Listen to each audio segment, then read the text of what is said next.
How's your day going? Good, really good. Yeah, just I did an interview just before you, and it's a nice day, so I've been outside a little bit. What about you? Nonstop, but I think that's better than being bored, you know? Where am I getting you from? Florida? Yeah. Right now I'm in Florida, which is kind of a new place for me, but during COVID I've been in Florida. Yeah, you have been all over the place. And I mean that in a good way when we look at your bio. Is she from New Jersey? Is she from Hawaii? Is she London? You're kind of all over the place. Do you like that kind of packing up, go to a new place kind of approach to things? And it's okay if you don't. I used to. I'm kind of tired of it now. Now I've realized that, well, just before COVID, I was in England, so I still have a place in England. If I could just go between those, here and there, then that's pretty good. But I don't like packing up and moving. But I used to. I would always make sure that whatever I had was just enough that I could fit in my car. And I had I don't have this car anymore, but when I was doing that, I had a Ford Transit Connect. So it was a decent amount of stuff you could put in, but no furniture. So I always limited myself so I could get up and run if I needed to. Not a great way to live, long term especially, but Yeah. that's what I did. So less of it now, of course. Yeah, when you have excellent gear like the gear I see in the background right there, I'm sure packing is not a joy, but I'm sure you're a really good Tetris player. I am a great Tetris player. See? It's scary, but yeah. Well, and because I've just said to myself, I'm not going to do that anymore. I have collected. I've allowed myself to collect a few more things than I maybe normally would have. So there's also that. In a good way. So we were connected because, pulling the curtain back, your publicist, Steve, said, you have to check out this artist. And then I looked you up and I went, wow, because not only do I really like the music, but then I look at the long list of amazing performers who are singing your praises and endorsing you publicly. And that's without going into the fact that you survived the major label ranks. Most people don't kind of bounce back from having a bad record deal situation and stay awesome. So you're almost like a veteran artist at this point in time. You're not old, nothing like that, but you've survived. You've been on the road with some of the biggest bands ever. You're endorsed by really big artists. What do you call the phase of the career you're in? Act two? That's a good name for it. I've kind of wondered myself, more so just to, I mean, does it impact my daily life if I have a title? No, but I do wonder sometimes, like just like you would in anything, am I actually going somewhere with this, or is it just this treadmill of constant effort and resources and time and stress I mean, does it make sense? So I appreciate you saying that. I For whatever reason, it's I've gone down this path. I mean, I've seen many of my I don't know what's it called, Peers? similar. Yeah, many of my peers definitely surpassed me in their notoriety, and I've seen, and it's not good to compare. I don't mean it like that necessarily, but people who I've been actively on the scene with for years, and I Mm-hmm. start to notice a change with them, and I struggled at the beginning, like, hey, why are they doing that? It's just like, you know what? I've gotten a weird roundabout way of wherever I'm at right now that it looks different maybe than other people, and who knows where it'll go. I certainly do not. But I think Act Two is a good. I like how you said that, Act Two. Maybe that's where I'm at. It was a live one. Don't read too much into that, but I think that if you really dig into music history, you'll see that almost every band had a false start, like a record deal that didn't happen, or a record deal that happened but it was a big flop before they found their footing. Like Poison. I don't know why I'm thinking of Poison, but they had a deal with Atlantic on the table. Atlantic pulled the deal, like, oh no, what are we going to do? And they signed with an indie label, and then that turned out to be the right push or move for them. Rock is full of those kinds of things. So at this point in your career, do you want another label deal, or have you just been fine without the label deal?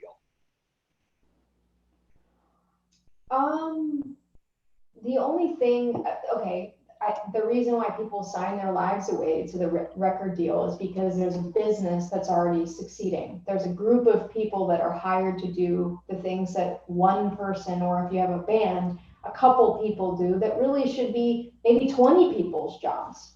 And so that was what lured me to wanting label in the first place. Now, things looked different then.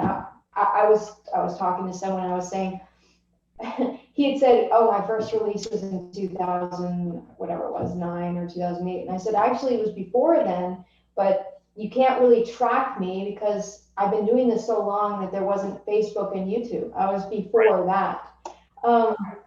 And still working on this. So, yeah, in 2009, it was desirable to have a label. I think it was towards I guess some people still think that it is, but people are plenty capable if they're an independent label. And also, if you hire out those individual people separately that happen to work together. I'm not looking for a label.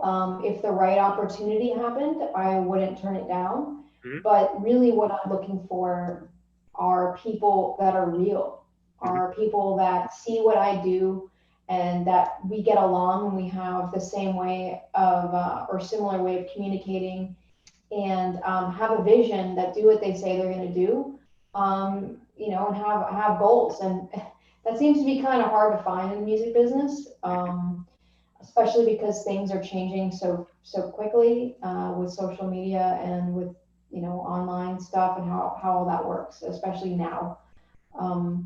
But yeah, I'm slowly starting to build a team that is full of good people that are true to their word, and that's what I've wanted to do, so I can be free to do a little bit more than stuff that I can do, but maybe I'm not the best at. Organic. Well, that's wonderful, and as I said earlier, I like your music. Every song that I've heard from you, generally, I believe, has a great guitar solo to it. When you are writing a song, is the guitar solo ever the first thing in your mind and you build the song around it, or is it always kind of the last thing that happens?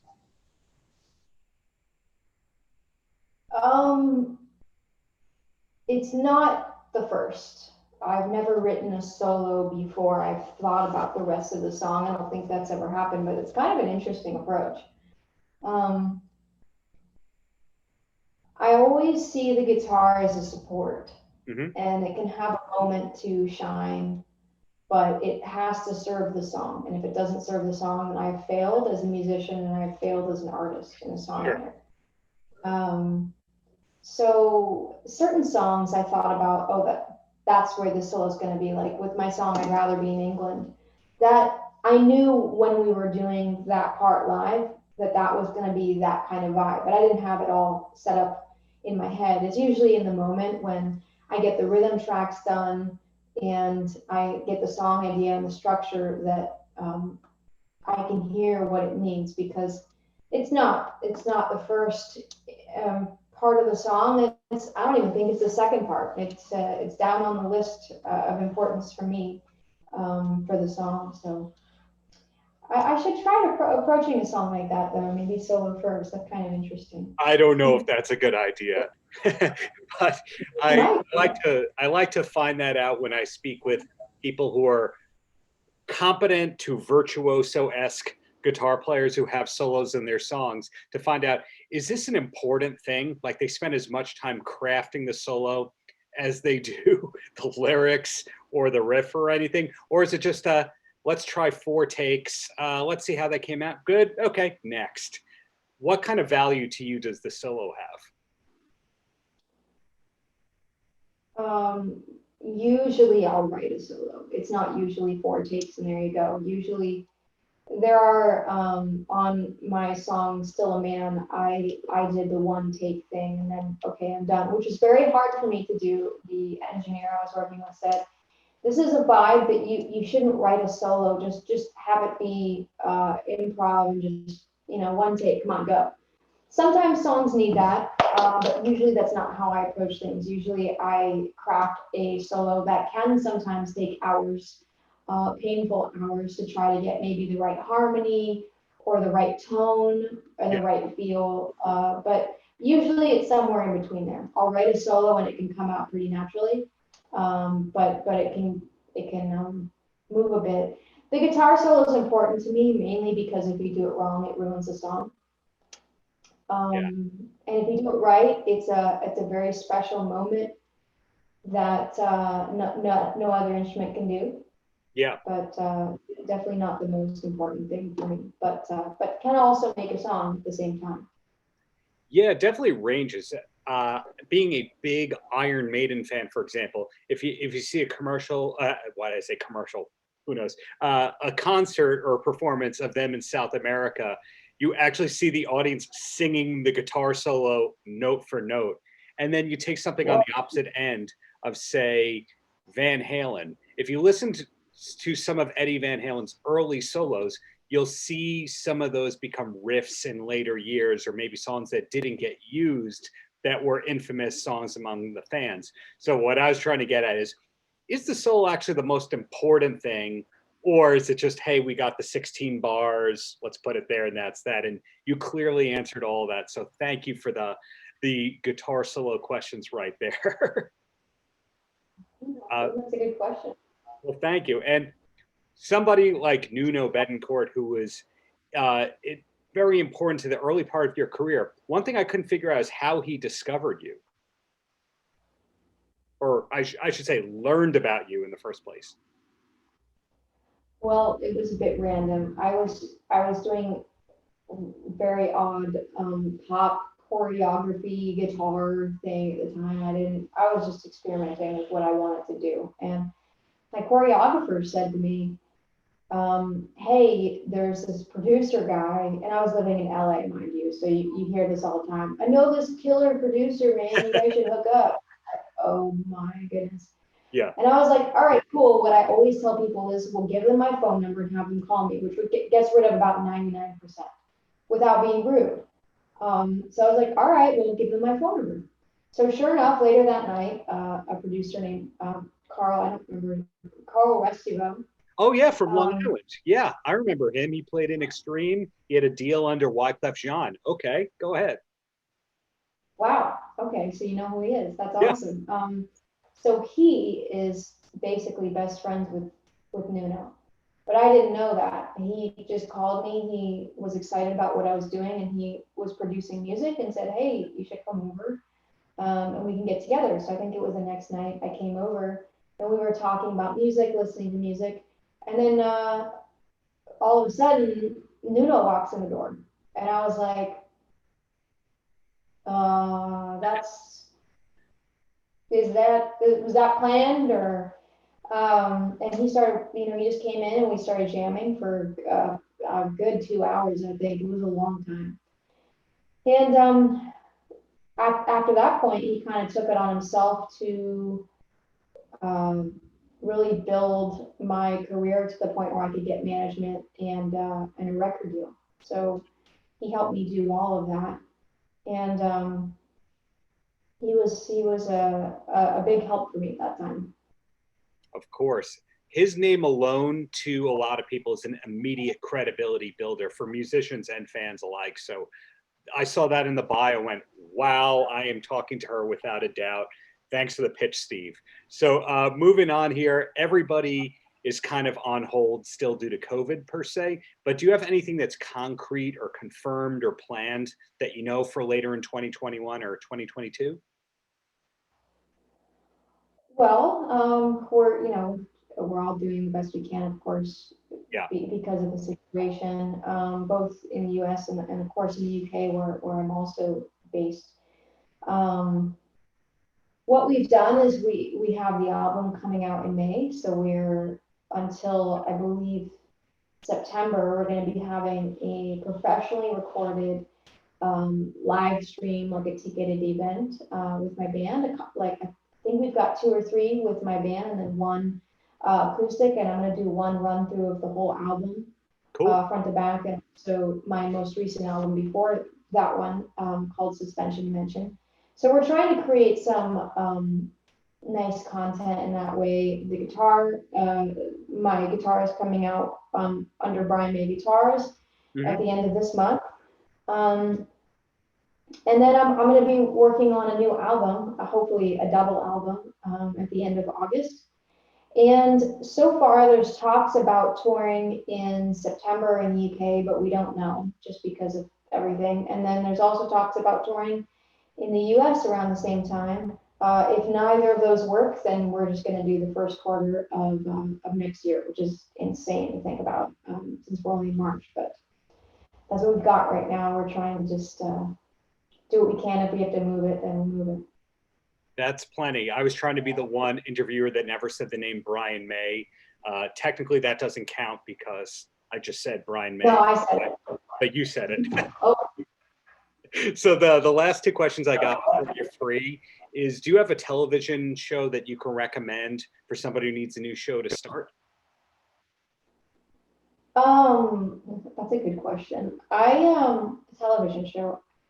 I like Schitt's Creek a lot. I thought it was really good. And funny. There was also one, man, what's it called? It's a little bit corny, but if you like corny, Virgin River is pretty good. And then if you like YouTube stuff, the thing that I've been into recently, I'm not sure why, maybe it's just because I get these calls all the time, but it's about, his name is Kit Boga, and he goes and he calls up spammers and then has different voices that he uses to like drive the scammers crazy. And I watch all of his stuff, and he's got this voice, this character named Edna, who's just this old, elderly woman who talks about random stuff for hours. It's very funny. So I would recommend that, because I'm not doing the Netflix thing right now because I just watch his videos every day. They're so fun. That is a great pick that no one has given me before. So I'm looking up Edna later today. Thank you. And my closing question, it could be actually just go to my website. It can be actual advice, as whatever it is you want. Any last words for the kids?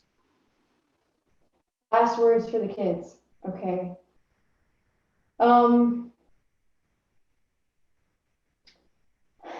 Yeah, it feels like say something profound. Do things that you love, and if you have to do things for money, do things that you're still relatively okay with, that you don't that you enjoy. Surround yourself with people that are better than you at what you do, and spend time outside, because that's important. And like, I don't know, plant something. Smart stuff right there, but I expected nothing less. Thank you so much for your time, and looking forward to seeing you live in New York when things get kind of normal again. Oh, thank you. I'm looking forward to it too. Thanks, Arielle. Take care. Paltrocast.